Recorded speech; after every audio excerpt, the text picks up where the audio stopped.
Biotope impact and vulnerability workflow is in fact composed of two different workflows. There is one workflow that looks at the vulnerability of a given biotope to invasive species, and another workflow that measures the impact of those invasive species on the different biotopes where they are occurring. So for the vulnerability, we look at statistics of occurrences of species, looking at all the species that occur on the same place, on the same biotope, and the invasive species that are present on this place.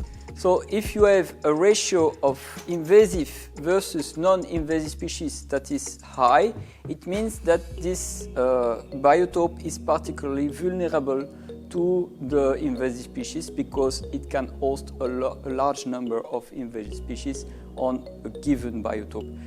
On the opposite, if you have very few invasive species observed and a large number of native species, probably the ecosystem is sufficiently resilient to absorb those species without having negative impact on the biodiversity and on the ecosystem services. The idea is grab this data, the workflow will automatically download the data, and then this data can be used by the user just as an exploration step.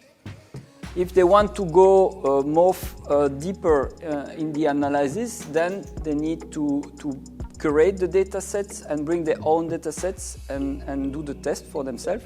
So the tool is there to integrate different geographical information system particularities in order to make those characteristics readily available. We want state-of-the-art geographic information system analysis within the workflows, and thanks to the hardware that is behind, those analyses can be done at relatively high resolution compared to existing models. So you have the possibility to work on very large areas but at fine resolution. We really insist that those workflows are tools. So it's like a hammer, you can build many things with one single tool, and it's important to have good plans before you use them.